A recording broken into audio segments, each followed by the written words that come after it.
ସମସ୍ତଙ୍କୁ ସ୍ୱାଗତ ଶିକ୍ଷା 24/7 ଓଡ଼ିଆ ଏଜୁକେସନ୍ ଚ୍ୟାନେଲକୁ। ଆଜି ଡିସ୍କସ୍ କରିବା ୱିକଲି କରେଣ୍ଟ ଆଫେୟାର୍ସ। ପ୍ରଥମ ପ୍ରଶ୍ନ, Where was the Global Technology Summit GTS 2025 held? Global technology ସମ୍ମିଳନୀ GTS 2025 କେଉଁଠାରେ ଅନୁଷ୍ଠିତ ହୋଇଥିଲା? ଏହାର ସଠିକ ଉତ୍ତରଟି ହେଉଛି option A, new Delhi. New Delhi ଠାରେ ଗ୍ଲୋବାଲ ଟେକ୍ନୋଲୋଜି ସମ୍ମିଳନୀ ଅନୁଷ୍ଠିତ ହୋଇଥିଲା। ପରବର୍ତ୍ତୀ ପ୍ରଶ୍ନ, What is the name of the mission launched by the government in 2025 to enhance self-reliance in the critical minerals sector? ଜଟିଳ ଖଣିଜ କ୍ଷେତ୍ରରେ ଆତ୍ମନିର୍ଭରଶୀଳତା ବୃଦ୍ଧି ପାଇଁ ସରକାର 2025 ମସିହାରେ ଆରମ୍ଭ କରିଥିବା ମିଶନର ନାମ କ'ଣ? ଏହାର ସଠିକ ଉତ୍ତରଟି ହେଉଛି ଅପସନ୍ ବି, ନ୍ୟାସନାଲ କ୍ରିଟିକାଲ ମିନେରାଲ ମିଶନ। ପରବର୍ତ୍ତୀ ପ୍ରଶ୍ନ, According to recent study in Madagascar, which species was identified as the exclusive carrier of the hantavirus? ମାଡଗାସ୍କରରେ ସମ୍ପ୍ରତି ହୋଇଥିବା ଅଧ୍ୟୟନ ଅନୁଯାୟୀ କେଉଁ ପ୍ରଜାତିଙ୍କୁ ହାଣ୍ଟା ଭାଇରସର ସ୍ୱତନ୍ତ୍ର ବାହକ ଭାବରେ ଚିହ୍ନଟ କରାଯାଇଥିଲା? ଏହାର ସଠିକ ଉତ୍ତରଟି ହେଉଛି ଅପସନ୍ ଏ, ବ୍ଲାକ୍ ରାଟ୍। ପରବର୍ତ୍ତୀ ପ୍ରଶ୍ନ, Rafale M fighter jets have been acquired from which country? କେଉଁ ଦେଶରୁ ରାଫାଲ M ସାମୁଦ୍ରିକ ଯୁଦ୍ଧ ବିମାନ ହାସଲ କରାଯାଇଛି? ଏହାର ସଠିକ ଉତ୍ତରଟି ହେଉଛି ଅପସନ୍ ଡି, ଫ୍ରାନ୍ସ।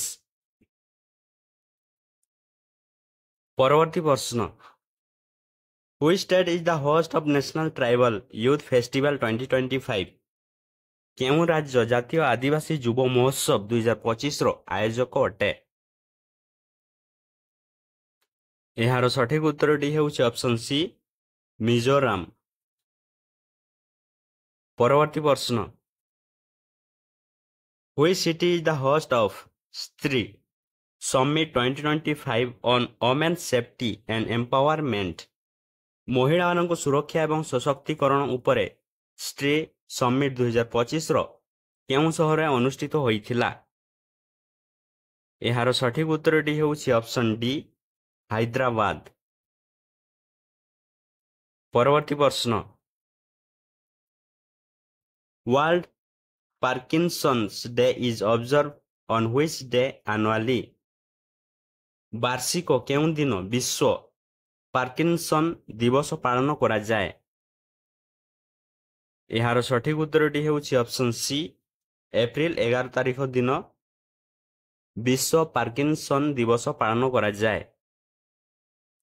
ପରବର୍ତ୍ତୀ ପ୍ରଶ୍ନ, The BM-04 is a short-range ballistic missile developed by which organization? BM-04 ହେଉଛି ଏକ ସ୍ୱଳ୍ପ ଦୂରଗାମୀ ବ୍ଲାଷ୍ଟିକ୍ କ୍ଷେପଣାସ୍ତ୍ର କେଉଁ ସଂସ୍ଥା ଦ୍ୱାରା ବିକଶିତ ହୋଇଛି?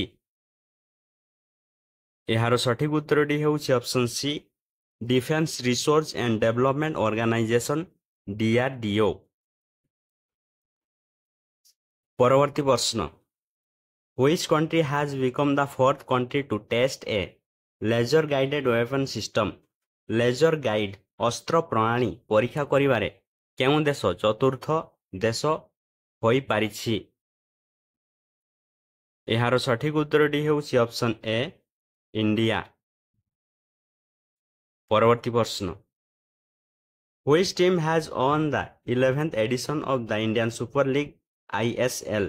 କେଉଁ ଦଳ ଇଣ୍ଡିଆନ୍ ସୁପର ଲିଗ୍ ISLର ଏକାଦଶ ସଂସ୍କରଣ ଜିତିଛି? ଏହାର ସଠିକ ଉତ୍ତରଟି ହେଉଛି ଅପସନ୍ ବି, ମୋହନ ବାଗାନ ସୁପର ଜାଏଣ୍ଟ। ପରବର୍ତ୍ତୀ ପ୍ରଶ୍ନ, The Supreme Court has asked the President to decide on state bills reserved for President's assent by the Governor within how many months?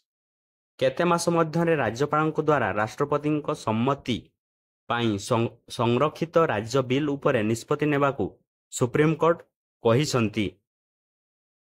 ଏହାର ସଠିକ ଉତ୍ତରଟି ହେଉଛି ଅପସନ୍ ସି 3 months।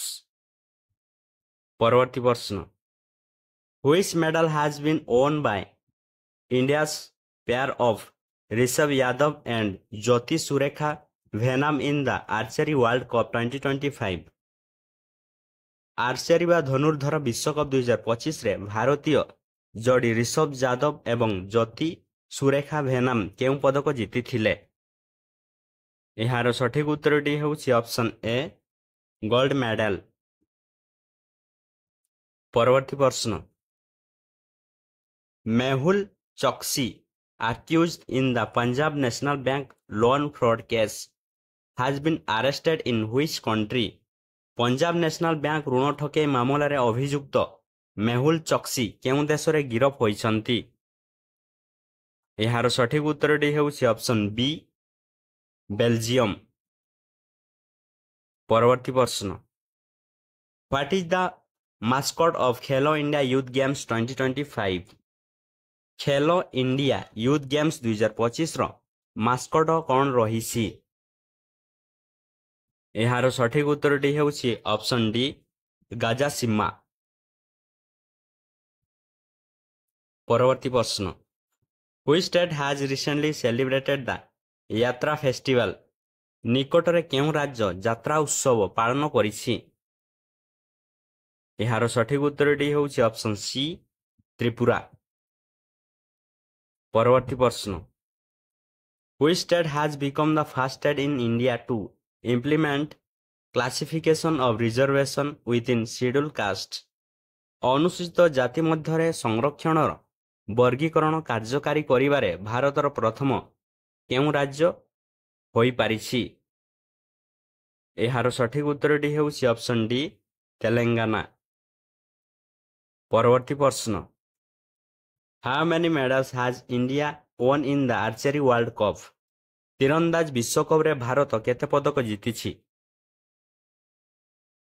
ଏହାର ସଠିକ ଉତ୍ତରଟି ହେଉଛି ଅପସନ୍ ଏ 4 medals। ପରବର୍ତ୍ତୀ ପ୍ରଶ୍ନ, Daniel Noboa has been re-elected as the president of which country? Daniel Noboa କେଉଁ ଦେଶର ରାଷ୍ଟ୍ରପତି ଭାବରେ ପୁନଃ ନିର୍ବାଚିତ ହୋଇଛନ୍ତି? ଏହାର ସଠିକ ଉତ୍ତରଟି ହେଉଛି ଅପସନ୍ ଡି ଇକ୍ୱେଡର। ପରବର୍ତ୍ତୀ ପ୍ରଶ୍ନ, When is Himachal day celebrated? Himachal ଦିବସ କେବେ ପାଳନ କରାଯାଏ? ଏହାର ସଠିକ ଉତ୍ତରଟି ହେଉଛି ଅପସନ୍ ସି 15 ଏପ୍ରିଲ। ପରବର୍ତ୍ତୀ ପ୍ରଶ୍ନ, Who has been selected as the Player of the Month Award March 2025? Player of the month ପୁରସ୍କାର ମାର୍ଚ୍ଚ 2025 ଭାବରେ କିଏ ମନୋନୀତ ହୋଇଛନ୍ତି? ଏହାର ସଠିକ ଉତ୍ତରଟି ହେଉଛି ଅପସନ୍ ଡି ଶ୍ରେୟାସ ଆୟ୍ୟାର। ପରବର୍ତ୍ତୀ ପ୍ରଶ୍ନ, Bengali new year is celebrated as? Bengali ନୂଆବର୍ଷ କେଉଁ ପର୍ବ ଭାବରେ ପାଳନ କରାଯାଏ?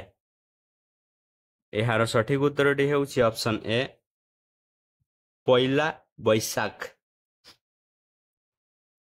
ପରବର୍ତ୍ତୀ ପ୍ରଶ୍ନ, The Maritime Engagement on Maritime Cooperation 2025 multilateral exercise between India and African countries has begun in which country? କେଉଁ ଦେଶରେ ଭାରତ ଏବଂ ଆଫ୍ରିକୀୟ ଦେଶ ମଧ୍ୟରେ ସାମୁଦ୍ରିକ ସହଯୋଗ 2025 ବହୁପକ୍ଷୀୟ ବ୍ୟାୟାମ ଆରମ୍ଭ ହୋଇଛି? ଏହାର ସଠିକ ଉତ୍ତରଟି ହେଉଛି ଅପସନ୍ ଡି ତାଞ୍ଜାନିଆ। ପରବର୍ତ୍ତୀ ପ୍ରଶ୍ନ, Where is the Africat Flower Festival 2025 organized? ଆଫ୍ରିକେଟ୍ ଫୁଲ ମହୋତ୍ସବ 2025 କେଉଁଠାରେ ଆୟୋଜିତ ହୋଇଛି? ଏହାର ସଠିକ ଉତ୍ତରଟି ହେଉଛି ଅପସନ୍ ବି ଲାଦାଖ। ପରବର୍ତ୍ତୀ ପ୍ରଶ୍ନ, Who is James Anderson who has been awarded the title of knighthood? James Anderson କିଏ ଯିଏକି ନାଇଟହୁଡ୍ ଆଖ୍ୟା ପାଇଛନ୍ତି? ଏହାର ସଠିକ ଉତ୍ତରଟି ହେଉଛି ଅପସନ୍ ଏ ଫର୍ମର କ୍ରିକେଟର।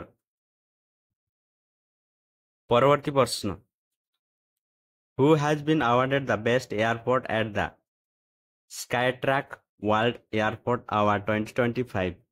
ସ୍କାଏଟ୍ରକ୍ସ ବିଶ୍ୱ ବିମାନ ବନ୍ଦର ପୁରସ୍କାର 2025ରେ କିଏ ଶ୍ରେଷ୍ଠ ବିମାନ ବନ୍ଦର ପୁରସ୍କାର ପାଇଛି? ଏହାର ସଠିକ ଉତ୍ତରଟି ହେଉଛି option B Singapore Changi airport, Singapore. ପରବର୍ତ୍ତୀ ପ୍ରଶ୍ନ, the Maharashtra government has change the name of Kuldabad to? Maharashtra ସରକାର କୁଲଦାବାଦର ନାମ କ'ଣ ବଦଳାଇ ଦେଇଛନ୍ତି? ଏହାର ସଠିକ ଉତ୍ତରଟି ହେଉଛି ଅପସନ୍ ସି ରତ୍ନପୁର। ପରବର୍ତ୍ତୀ ପ୍ରଶ୍ନ,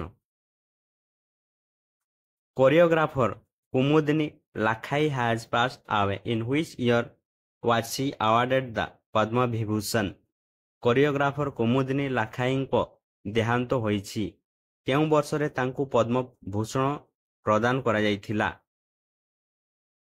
ଏହାର ସଠିକ ଉତ୍ତରଟି ହେଉଛି ଅପସନ୍ ଡି 2024 ମସିହାରେ ପଦ୍ମଭୂଷଣ ପ୍ରଦାନ କରାଯାଇଥିଲା। ପରବର୍ତ୍ତୀ ପ୍ରଶ୍ନ, who has become the first player to hit 1004 and 6 in IPL? IPLରେ 1000 ଚୌକା ଏବଂ ଛକା ମାରିଥିବା ପ୍ରଥମ ଖେଳାଳି କିଏ ହୋଇଛନ୍ତି? ଏହାର ସଠିକ ଉତ୍ତରଟି ହେଉଛି ଅପସନ୍ ବି ବିରାଟ କୋହଲି। ପରବର୍ତ୍ତୀ ପ୍ରଶ୍ନ, the long range glide bomb Gaurav has been test fired from which aircraft of the Indian Air Force? ଭାରତୀୟ ବାୟୁସେନାର କେଉଁ ବିମାନରୁ ଦୂରଗାମୀ ଗ୍ଲାଇଡ୍ ବୋମା ଗୌରବ ପରୀକ୍ଷା କରାଯାଇଛି? ଏହାର ସଠିକ ଉତ୍ତରଟି ହେଉଛି ଅପସନ୍ ସି ସୁଖୋଇ 30 MKI। ପରବର୍ତ୍ତୀ ପ୍ରଶ୍ନ, which new category has been introduced in the Oscar award? Oscar ପୁରସ୍କାରରେ କେଉଁ ନୂତନ ବର୍ଗ ଉପସ୍ଥାପିତ ହୋଇଛି? ଏହାର ସଠିକ ଉତ୍ତରଟି ହେଉଛି option D best stunt design. ପରବର୍ତ୍ତୀ ପ୍ରଶ୍ନ, who has been the chairperson of the University Grants Commission UGC? ବିଶ୍ୱବିଦ୍ୟାଳୟ ଅନୁଦାନ ଆୟୋଗ UGCର ଅଧ୍ୟକ୍ଷ କିଏ ହୋଇଛନ୍ତି? ଏହାର ସଠିକ ଉତ୍ତରଟି ହେଉଛି ଅପସନ୍ ଡି ବିନୀତ ଯୋଶୀ। ପରବର୍ତ୍ତୀ ପ୍ରଶ୍ନ, doctor B.R. Ambedkar when is Ambedkar Jayanti celebrated? Doctor Ambedkar Jayanti କେବେ ପାଳନ କରାଯାଏ? ଏହାର ସଠିକ ଉତ୍ତରଟି ହେଉଛି ଅପସନ୍ ସି 14 ଏପ୍ରିଲ। ପରବର୍ତ୍ତୀ ପ୍ରଶ୍ନ, who has been appointed as the Chief Justice of Jammu and Kashmir and Ladakh High Court? Jammu Kashmir ଏବଂ ଲାଦାଖ ହାଇକୋର୍ଟର ପ୍ରଧାନ ବିଚାରପତି ଭାବରେ କିଏ ନିଯୁକ୍ତ ହୋଇଛନ୍ତି? ଏହାର ସଠିକ ଉତ୍ତରଟି ହେଉଛି ଅପସନ୍ ସି ଅରୁଣ ପାଲି।